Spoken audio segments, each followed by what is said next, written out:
Bom dia, namastê. Hoje nós vamos começar falando do valor das peças. Tem livros, ela dá uma mudadazinha de autor para autor de livros, né? Tem gente que fala da dama que ela vale 10 pontos e tem gente que a dama vale 9 pontos. Mas nós vamos trabalhar aqui com 10 pontos, tá bom?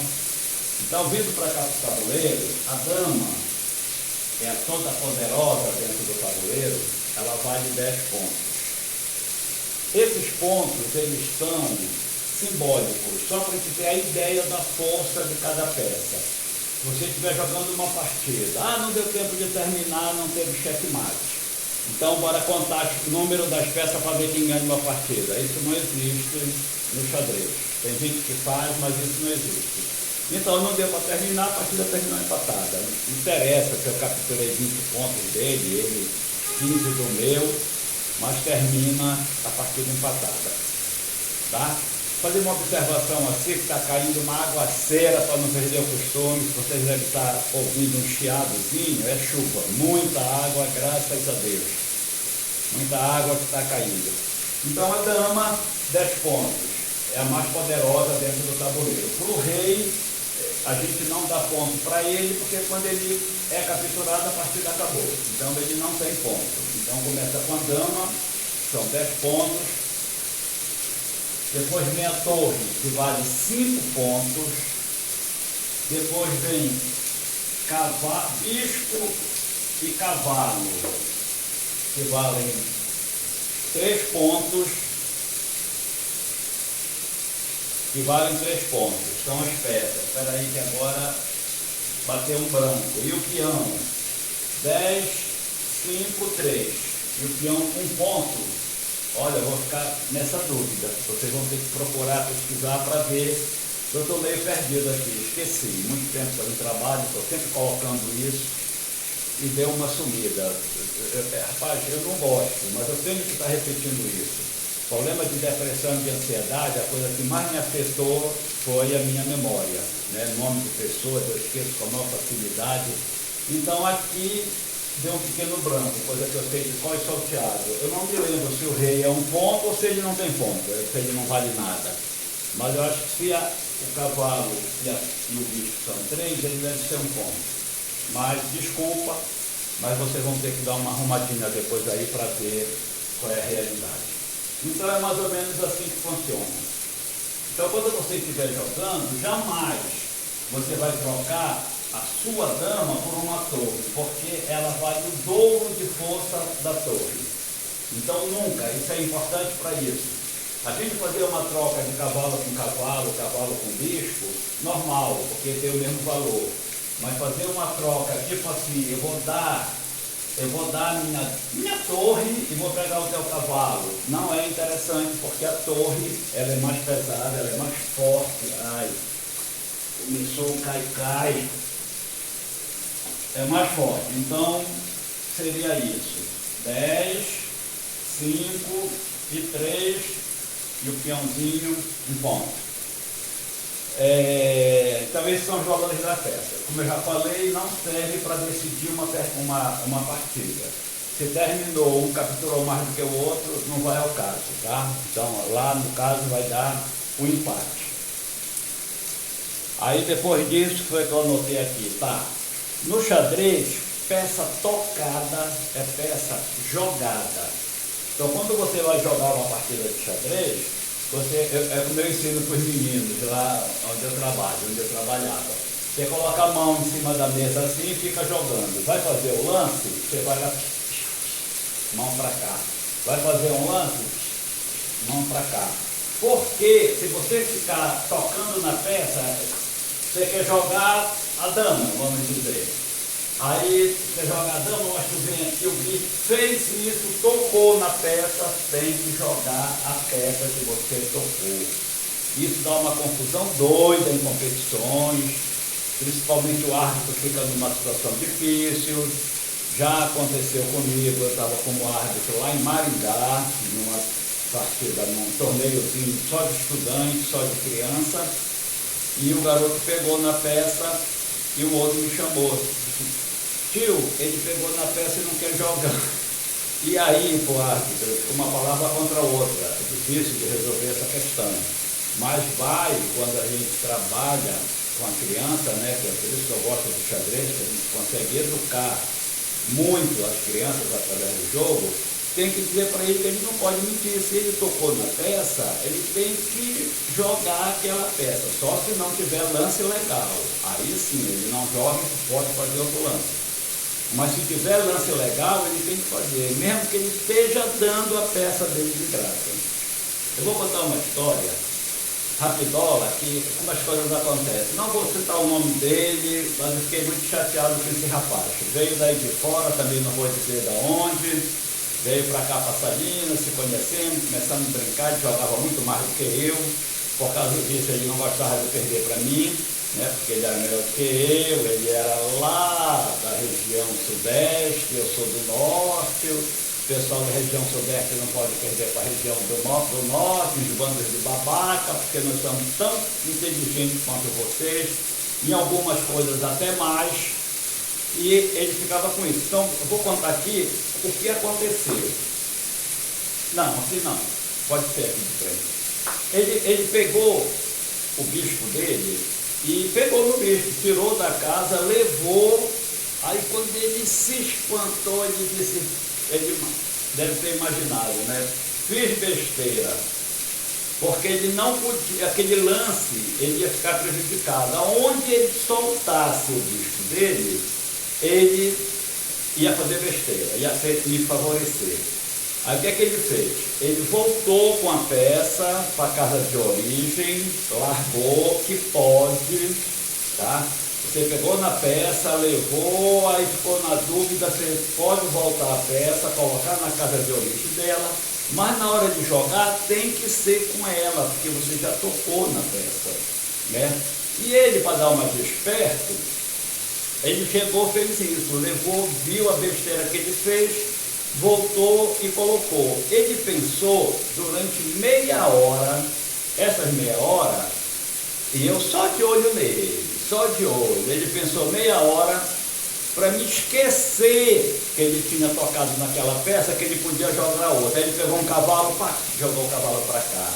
Aí eu fiquei olhando, eu digo, não, esse é moleque, não serve para jogar comigo. Eu peguei, entreguei a partida e nunca mais quis jogar com ele. Mário, bora jogar uma partida? Não, cara, não dá, hoje não dá para mim, estou fora, muito obrigado. Assim, é por isso que eu não gosto, às vezes, da competição em lugar nenhum, não é só no xadrez. Que até no xadrez tem esses problemas e é complicado. Então, peça tocada é peça jogada, tá bom? Peça largada, lance efetuado. Então aqui, peguei a peça aqui, ela estava bem aqui. Aí eu vou sair com ela. Peguei, aí eu olhei e digo, ixi, complicado aqui. Peraí, eu posso voltar para a casa de origem, pensar. Mas na hora de jogar, é ela que tem que ir, nem que eu tenha que dar de graça em algumas situações. Mas é ela que tem que ir. E eu posso pegar na peça, já não larguei, porque ó, peça tocada é peça jogada. Peça largada, lance efetuado. Quer dizer o quê? Depois que você largou, não pode mais mexer na peça. Mas você pode fazer isso. Ela estava aqui, eu trago, já não larguei. Aí eu fico, aqui não dá, ih rapaz, peraí.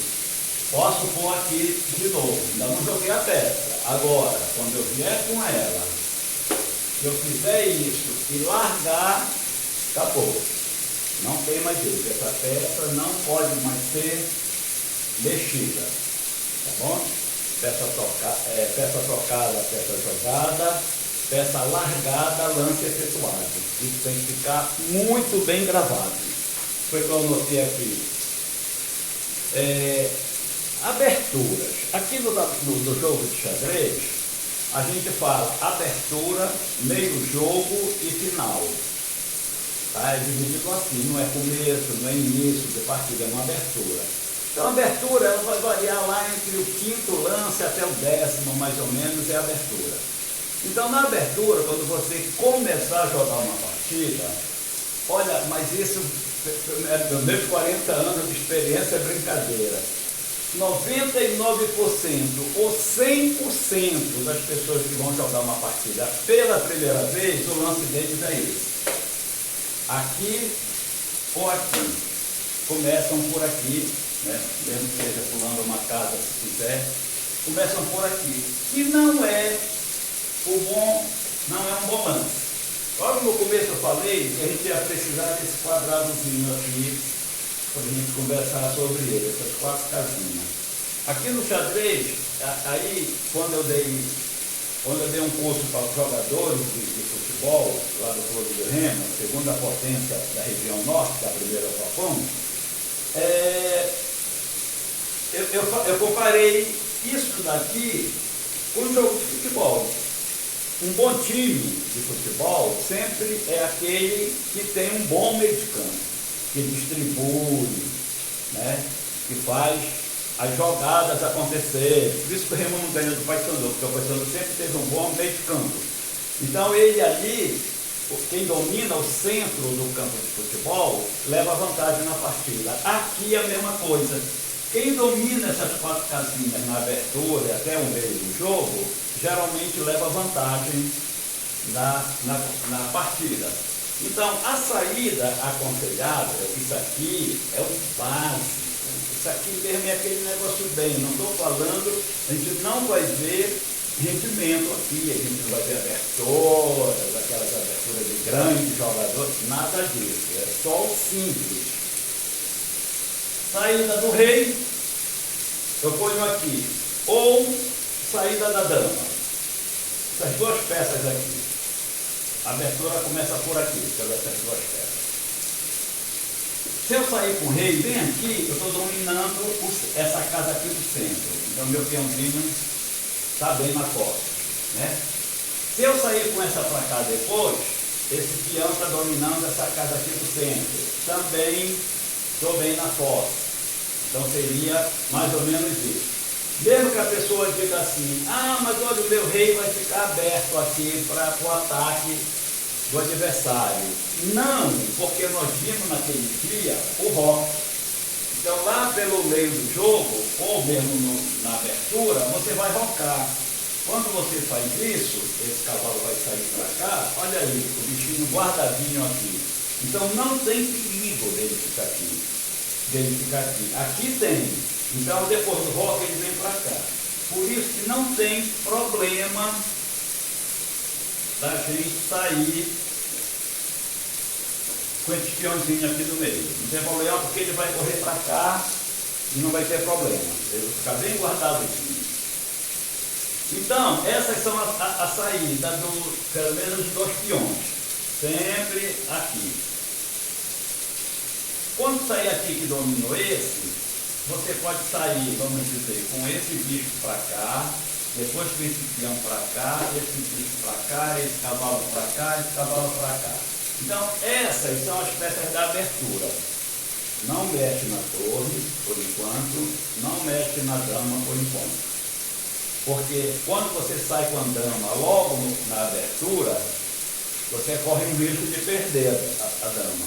É um risco muito sério. Então, deixa a damazinha guardada aí, depois vai vir a hora dela começar a jogar. Então, essas peças aqui são a peça da abertura. Tá? O cavalo, o bispo, o outro cavalo, o outro bispo e esses 2 peões. Então, teoricamente, seria mais ou menos isso. A saída dos peões.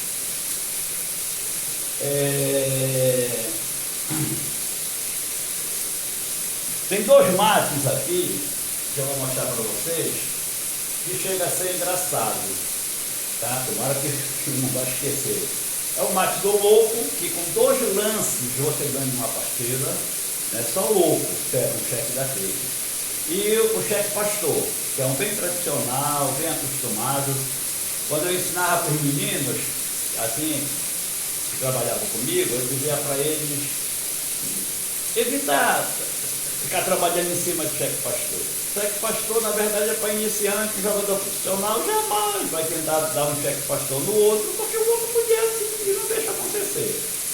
E uma vez nós saímos daqui de Salinas para Belém, para uma competição, a gente alugava uma van, enchia a van e ia para lá jogar, participar da competição. Então no caminho eu disse, olha pessoal, nada de cheque pastor, hein? Bora jogar, esquece o cheque pastor.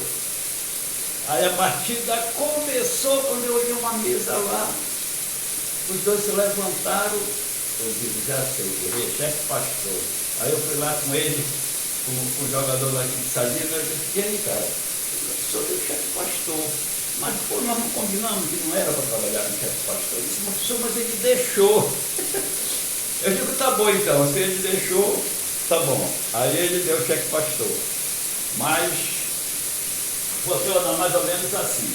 Então o chefe pastor, ele vai funcionar mais ou menos assim.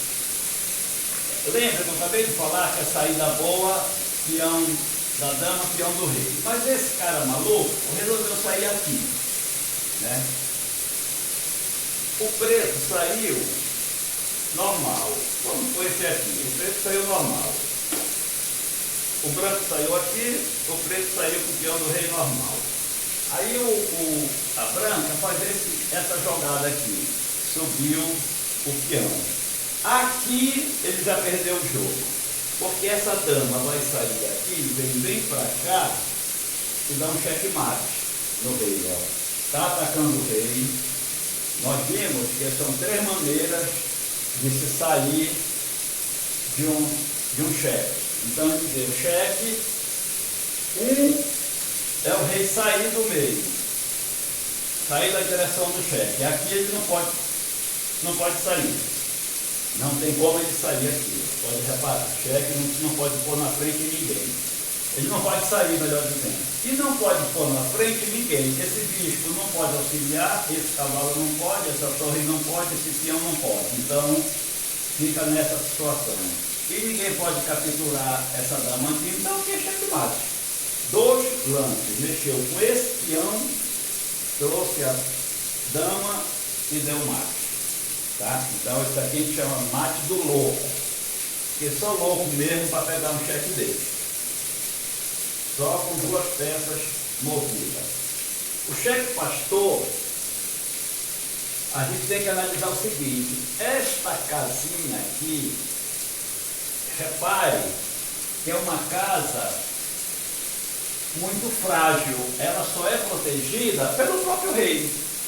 Ó, né? Se eu entrar com uma peça aqui, é só o rei que pode capturar aqui. Então eu indo com 2 peças atacar essa casa, o rei vai pegar um mate. Então é mais ou menos isso que funciona. É a casa mais fraca que tem dentro do tabuleiro, essa casinha aqui. No caso das pretas, né? No caso das brancas, essa outra aqui. Então,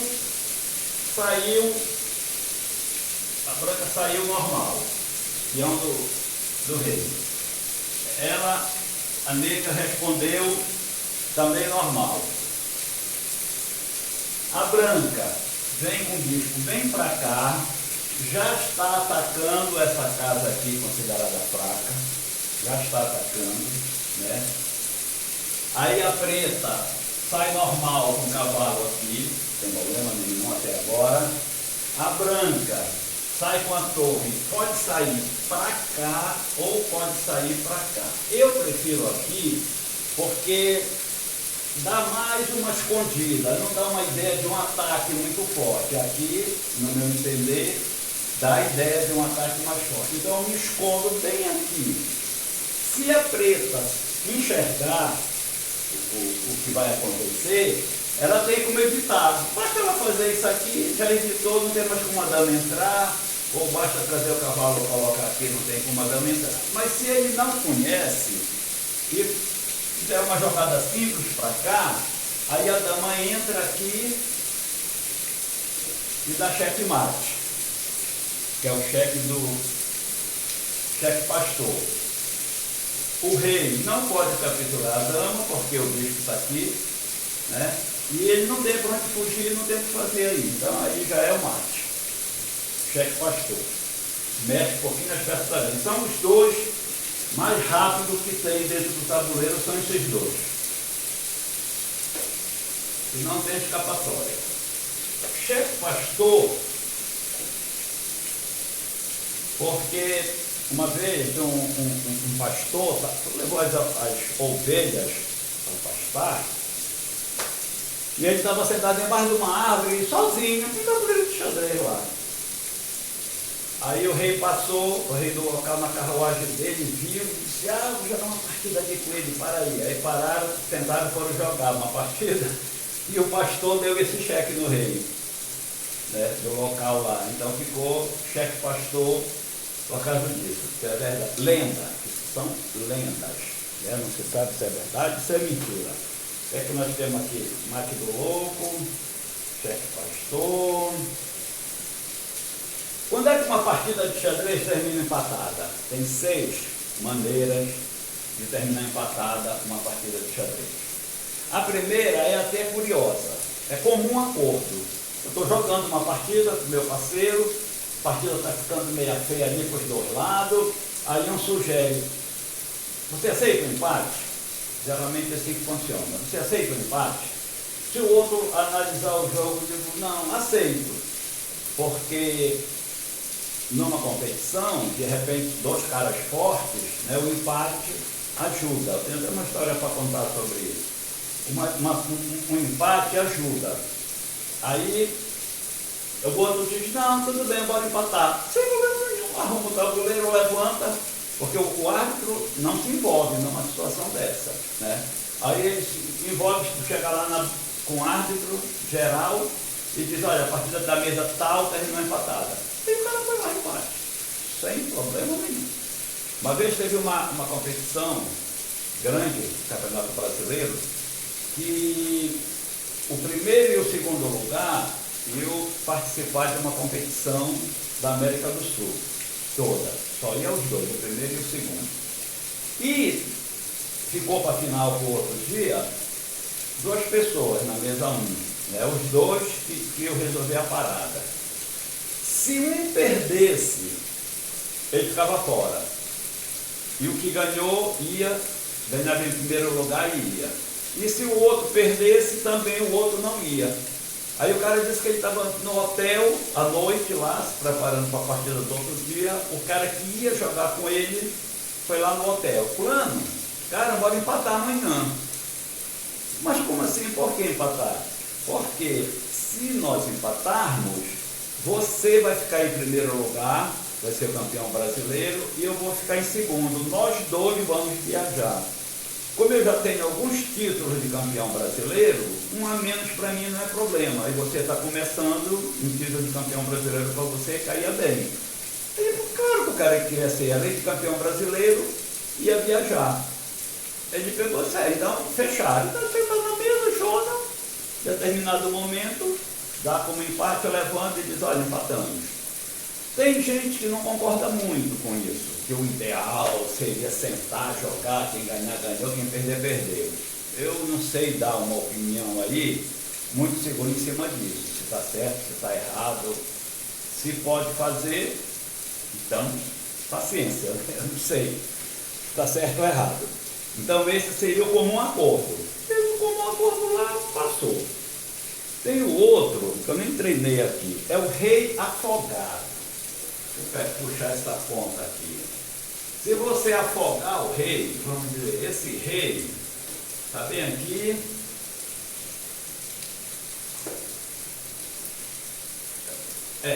esse rei está bem aqui.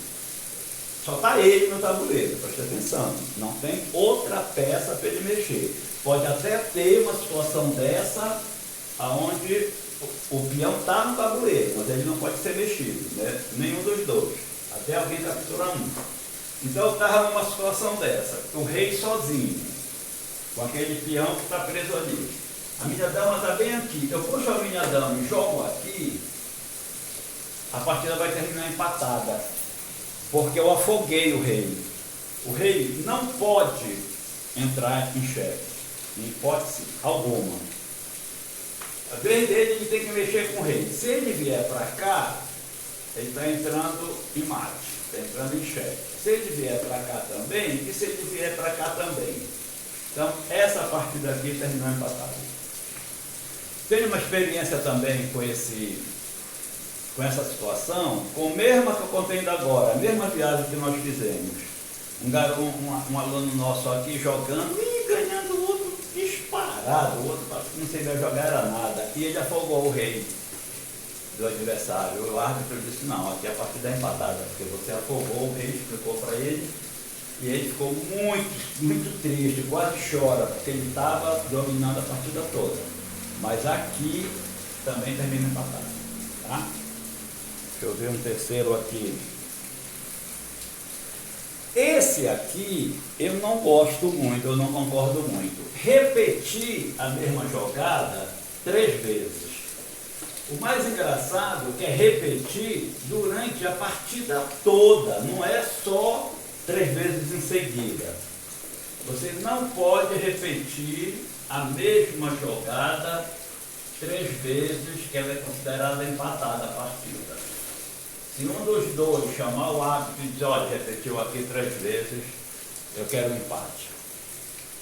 As partidas oficiais de xadrez são todas anotadas, né? Ela anota tudo, lance por lance. Fez um lance, ele anota o dele e anota o do parceiro. Fez o dele e anota o do parceiro. Vai anotando tudo. Então está lá escrito, ele diz, olha, bem aqui no segundo lance essa jogada aconteceu, bem aqui ela aconteceu e aconteceu agora aqui, eu quero um empate. Aí vai ter que dar um empate. Tá? Não precisa nem ser na mesma hora. Então, o que é considerado uma... Para pôr assim dos peãozinhos. O que é considerado peão pode? O que seria considerado repetir uma jogada é o seguinte, são um lance da branca e um lance das negras forma